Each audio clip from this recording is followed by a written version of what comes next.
ആമേൻ ആമേൻ.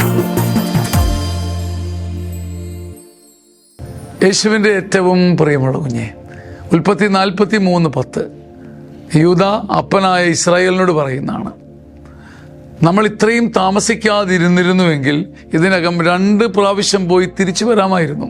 യൂദ അപ്പനായ ഇസ്രായേലിനോട് പറയുന്ന, ജോസഫിൻ്റെ അടുത്ത് പോയിട്ട് മടങ്ങി വരുമ്പം ധാന്യം തീരുന്നു, ഇളവനെയും കൊണ്ട് ചെല്ലാൻ പറഞ്ഞു പോയില്ല. ആ സമയത്ത് ഒടുവിൽ ഗതികെട്ടിട്ട് വീണ്ടും ക്ഷാമം വന്ന് ധാന്യമില്ലാതായപ്പോൾ അപ്പൻ്റെ കണ്ണുനീരും വീട്ടിലെ ദാരിദ്ര്യവും കണ്ടിട്ട് യൂദ പറയുന്നതാണ്, നാം ഇത്രയും താമസിച്ചില്ലായിരുന്നെങ്കിൽ, ഇത്രയും വെച്ച് താമസിച്ചില്ലായിരുന്നെങ്കിൽ ഇതിനൊക്കെ 2 തവണ പോയി തിരിച്ചു വരാമായിരുന്നു. ഒരു ഇനേർഷ്യ, ഒരു മടുപ്പ്, നമ്മളെല്ലാം ഭരിക്കുന്ന ഒരു തകർച്ചയുടെ ആദി കാരണമാണ്.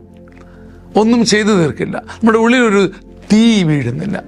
പരിശുദ്ധാത്മാവിൽ വിശ്വാസമുണ്ട്, വചനത്തെ ആയുധമാക്കി എടുക്കുന്നുണ്ട്, പക്ഷെ ഉള്ളിലൊരു തീ ഇല്ലാത്തത് കൊണ്ട് വളരെ ഒരു ഇനേർഷ്യ, ചതഞ്ഞേ പോലെ നാം നീങ്ങുന്നു.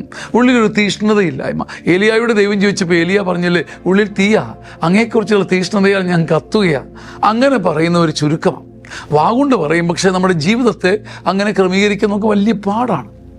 നാം ഇത്രയും താമസിക്കാതിരുന്നിരുന്നെങ്കിൽ ഇതിനകം 2 തവണ പോയി തിരിച്ചു വരാമായിരുന്നു.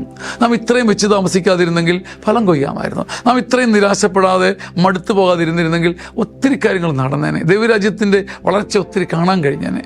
നീ ഒരാൾ മടുത്തു പോയത്, നീ ഒരാൾ അമാന്തിച്ചത്, നീ ഒരാൾ ഇനേർഷ്യയിൽപ്പെട്ടത്, ചതഞ്ഞു പോയത് കൊണ്ട് സഭയ്ക്ക് എന്ത് നഷ്ടം പറ്റി? ദൈവരാജ്യം എവിടേക്കോ വീണുടഞ്ഞു പോയില്ലേ? ഈ ചിന്ത നമ്മുടെ ഉള്ളിനെ ഭരിക്കട്ടെ. നമുക്ക് തീഷ്ണതയോടുകൂടി സമയത്തെ മുഴുവൻ ക്രമപ്പെടുത്താൻ എളിമയോടുകൂടി അധ്വാനിക്കാം. ആമേൻ.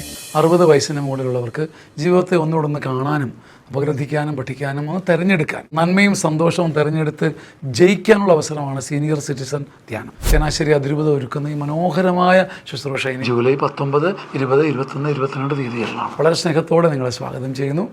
ആഗ്രഹിക്കുന്നുണ്ടെങ്കിൽ ഉടൻ ബുക്ക് ചെയ്ത് കൂടെ ആയിരിക്കുക. ആമേൻ. ആമേൻ ആമേൻ.